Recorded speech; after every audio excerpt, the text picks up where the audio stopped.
The only leader of the 30th of September movement left alive is Colonel Latif, who survived 33 years in prison. He claims he informed General Suharto of their plans, and Suharto has admitted meeting with him. Sama itu sudah seru sama Sidarto memberitahu kalau paginya akan dihadapkan para jenderal sama Bung Karno, karena semua sepakat Harto dianggap loyal sama Bung Karno. Those who see the hand of Suharto say it was his agents who infiltrated the 30th of September movement to make sure the generals were killed that fateful night. The rebel soldiers maintained it was never their intention to kill the generals. Their intention, they said, was to bring them before President Sukarno to face charges of planning a coup against him.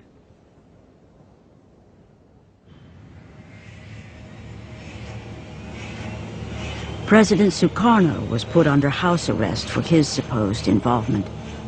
He died a broken man in 1970. But what of the role of Western intelligence agencies?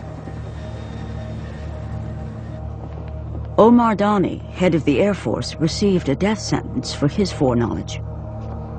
Released after more than 30 years in detention, he clings to a view that many Indonesians like to believe. I think that the CIA is fully involved.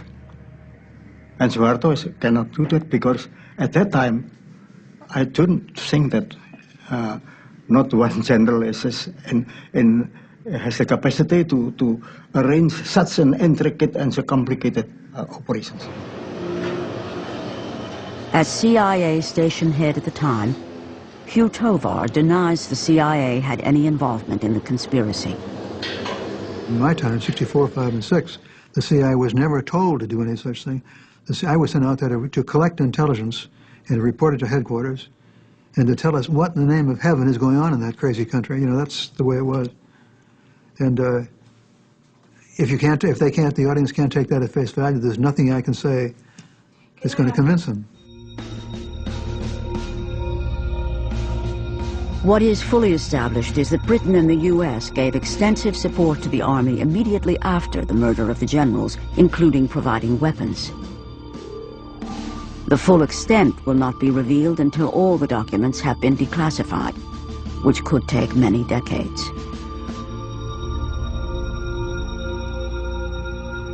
For years, American diplomats strenuously denied providing lists to the Indonesian army, until recent declassifications revealed the truth.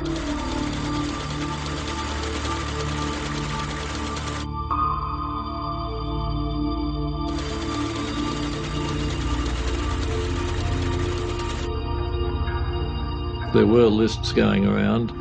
I don't know who compiled them, but the theory was they're the people who are going to be extirpated next. So clearly there was a method and an organisation behind it all.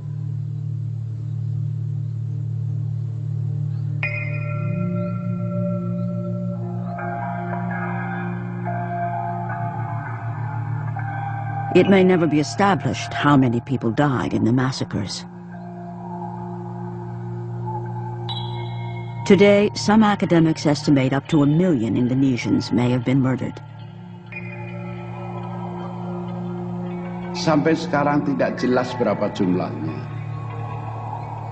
Tapi terakhir Domo yang Domo tahu, dia menyatakannya 2 juta. Terus yang memimpin pembantaian Sarwo Edi pernah menyampaikan pada seseorang 3 juta. Tapi jumlah yang jelas tidak ada yang tahu sampai sekarang. Melayu, ayo Melayu, Melayu,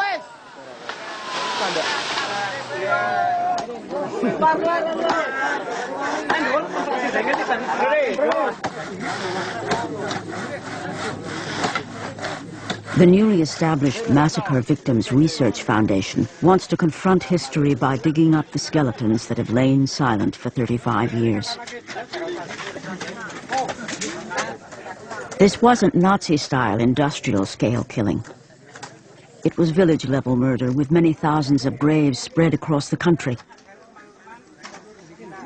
Ya, kami mendapat surat dari yayasan itu yang mencari orang-orang hilang tadi itu, dan dinyatakan bahwa itu para korban yang telah dieksekusi sebanyak 23 orang itu, Kaliwiro ini, itu makamnya akan digali kembali.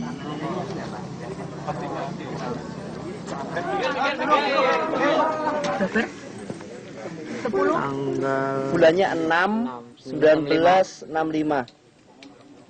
Tanggalnya ini. This grave is unique because here the dead can be identified. The list of names and the map that was smuggled back to relatives provides the crucial information.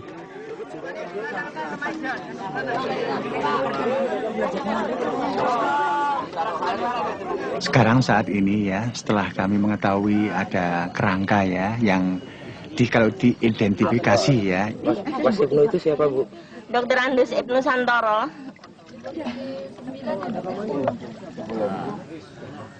Ya, coba di sini. Saya karena ada 2 gigi yang dicabut ya, dan sesuai dengan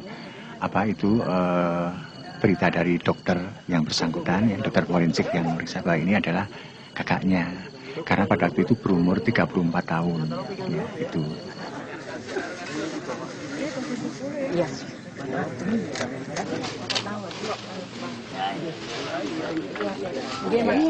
Ini lubang keluarnya kayak. Ini lubang keluarnya. Lubang masuk. Ini masuk ke sana. Ini.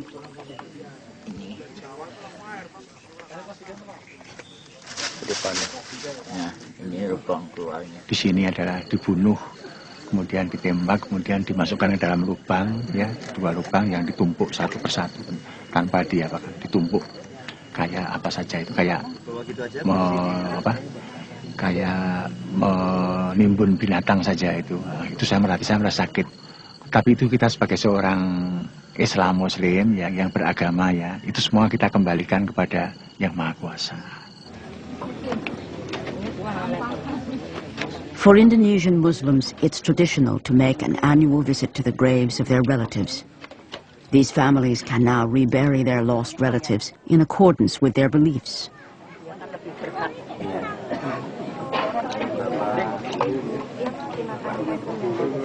Keluarga ini untuk dimakamkan gantung tangan tanah tumpah darah bapak.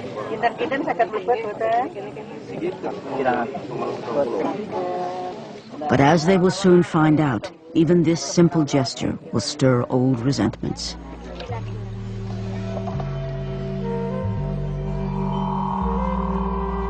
An estimated 600,000 political prisoners were held without trial in the early years of Suharto's rule.